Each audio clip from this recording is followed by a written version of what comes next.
Well, a wildfire raging and consuming a home. A farmer in a field, cracked earth, staring at a cloudless sky. A coastal street swallowed up by the ocean. These aren't some scenes from a disaster movie. This is the new reality for millions of people. It's a reality fueled by a crisis that we were told was debatable, uncertain, or just too expensive to fix. But what if all of that was a lie? A lie very carefully crafted, funded, and spread by the very industry that's known the truth for over 50 years. How did we get here? And who's responsible for the lies that have cost us our homes, our livelihoods, and potentially our future? The answers are buried in a secret playbook, one that's been used for decades to manipulate public opinion, corrupt our politics, and delay climate action. A playbook paid for by the fossil fuel industry. I'm Dave. Today I'm tearing their disgraceful playbook wide open. Well, this story doesn't start with climate denial. It starts with climate discovery. It's difficult to imagine that we once just accepted we had a climate. That's it. Then as science advanced, as far back as the 1950s and 60s, scientists, most of them working for the oil companies like ExxonMobil and Shell, they were starting to see the writing on the wall. And by the late 70s, early 80s, their predictions became undeniable. Their own internal research showed with chilling accuracy that burning their products would warm the planet, melt the ice caps, and trigger catastrophic climate change. They didn't just suspect it, they knew it. Now, we know this because their internal documents, memos, and reports have been unearthed by investigative journalists, and they tell a story. A 1982 internal memo from Exxon, for example, projected a rise in global temperatures and CO2 levels that is actually terrifyingly close to what's actually happened. They were decades ahead of the curve. They knew, and they had a choice. They could have used their immense resources and scientific knowledge to lead the world in a gradual transition to cleaner, renewable energy. They just chose a different path. They chose to protect their profits. And to do that, they chose to lie. Well, that was their original sin. When they realised their business model was on a collision course with the very planet on which we lived and depended, they didn't change the business. They set out to change the truth, or at least their version of the truth that fitted in with maximising their profits. They buried their own research and launched what is probably the biggest and most destructive disinformation campaign in human history. So how do you convince the entire world to ignore a catastrophe that's happening in slow motion? You write a playbook. The fossil fuel industry employed their own experts and told them the findings of the reports they were being ordered to write. They employed expensive PR firms, developed a slick set of tactics to confuse the public, manufactured FUD, that's fear, uncertainty and doubt. Above all, just delay the final reckoning when all this would come out. It's a strategy that pollutes not just our atmosphere, but our entire information ecosystem to this day. So the first play, create fake grassroots movements. First play, create fake grassroots movements. The industry calls it astroturfing. That's where a corporation secretly funds a group that's designed to look like a totally genuine concerned local citizens movement. They give them folksy names like Save Our Beach View or Wales Coalition for Clean Coal Energy. I remember one in particular that was set up to protect a specific type of newt, exceedingly rare, irreplaceable in fact. I found one that just happened to be on the same site as a tidal barrage was planned that would provide massive, completely green energy for Swansea, Port Talbot and thousands of additional homes, and the project was cancelled. Score one for the oil giants. Well, these groups pop up at town halls on social media, creating the illusion of widespread public anger against clean energy projects like wind farms. For instance, many groups that made not a single mention of a massive, tall, highly visible line of electricity pylons over several decades received funding to found campaigns like Hands Off Our Hills or Stop Calderdale Wind Farm. It's a David versus Goliath story, except in this version, David is backed, funded and supported by the oil giants pitted against the giants of government or councils who are out to destroy the very features they're paid to protect. Second play, weaponized social media. Anonymous Facebook groups and online forums have been a breeding ground for bogus narratives about renewable energy. Yeah, we've all seen them. The memes claiming wind turbines cause cancer or the solar panels use more energy to make than they ever produce. Yeah, these are just flat out lies, repeatedly debunked by scientists, but they spread like wildfire on media. In Australia, a group called Farmers for Climate Action was hit by a coordinated attack from dozens of fake social media accounts pretending to be farmers who oppose renewables. Most of those farmers didn't actually oppose them. In fact, many wanted to get in on the act and get paid for renting out some of their unused land. And then until the action group took over and persuaded them otherwise. These online campaigns are designed to prey on our fears and turn communities against each other. The sole purpose? To delay projects that threaten fossil fuel profits. Well, third play, greenwashing everything. Well, this is the oldest trick in the PR handbook. Make your destructive products sound wholesome and eco-friendly. The most obvious example, the term natural gas. It sounds clean, pure, maybe even healthy. In reality, it's just a fossil fuel, mostly methane, which is a greenhouse gas, and that's 80 times more powerful than carbon dioxide in the short term.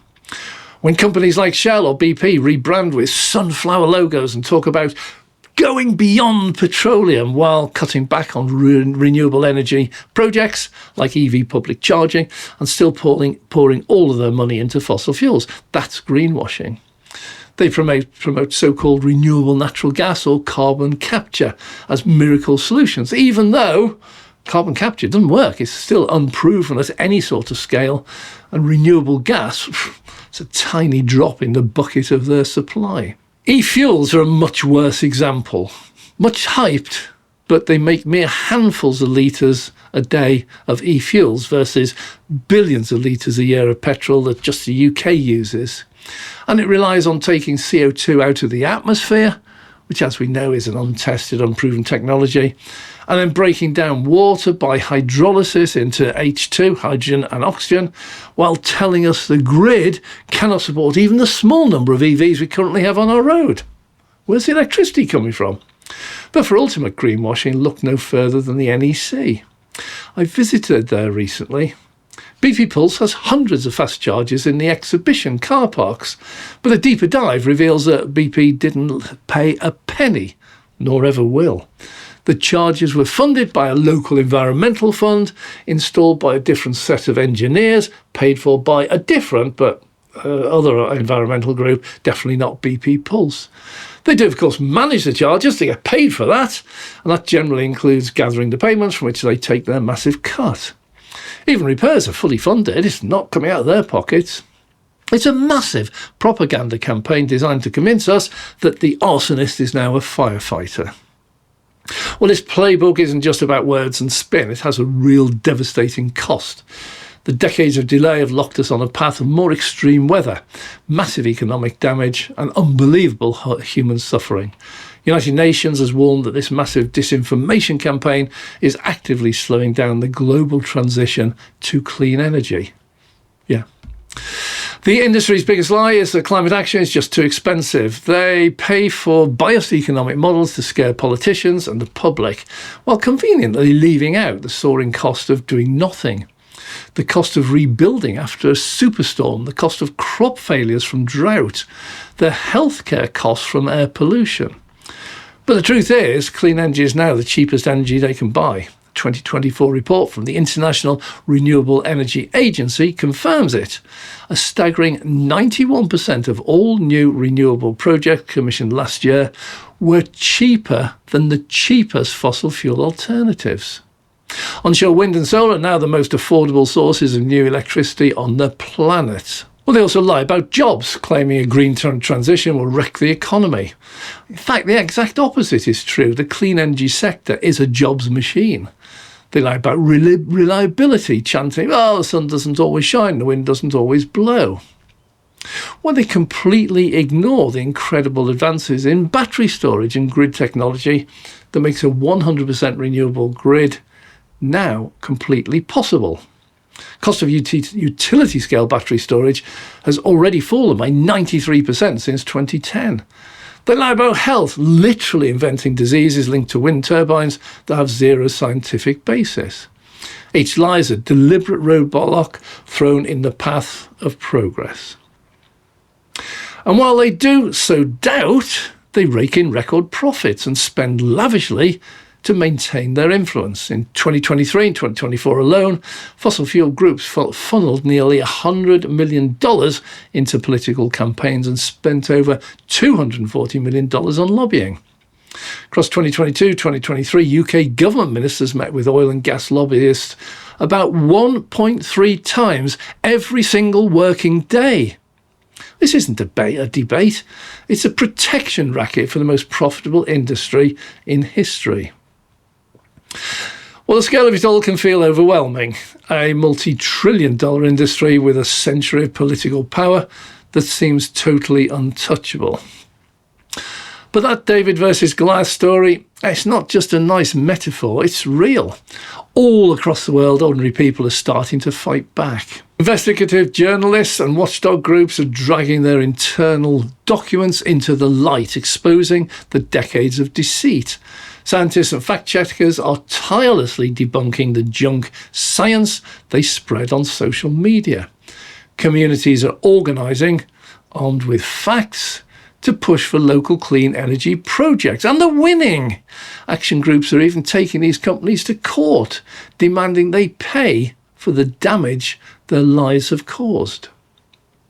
Well, their playbook is being exposed. We're learning to spot the tactics. We see the astroturf groups for what they are. We recognise the greenwashing language. We know that when they talk about responsible or clean gas, they're just trying to rebrand a dirty fuel. The power of their disinformation relies on it being invisible. The moment we make it visible, we begin to take its power away. Every single person who learns to recognise these tactics is just another crack in their wall of influence. We started with images of devastation, fires, floods, droughts. That devastation wasn't just an act of God or a freak of nature. It was the direct result of a deliberate campaign of deception. The fossil fuel industry knew the truth about climate change over half a century ago. They knew the harm their products would cause. And instead of warning us, they spent billions of dollars and pounds and yen hiding it from us, lying to us. They built a playbook of deceit using fake pseudo-grassroots groups, social media lies, greenwashing to delay action, all in all to try and protect their profits. The fight against climate change isn't just about technology or policy. It's actually a fight for the truth. It's a moral struggle against an industry that was willing to risk the stability of our planet just for their profit.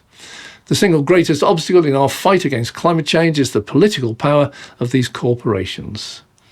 But the power is not absolute, can be broken. Depends on our silence and our acceptance of their lies. And we can choose not to be silent.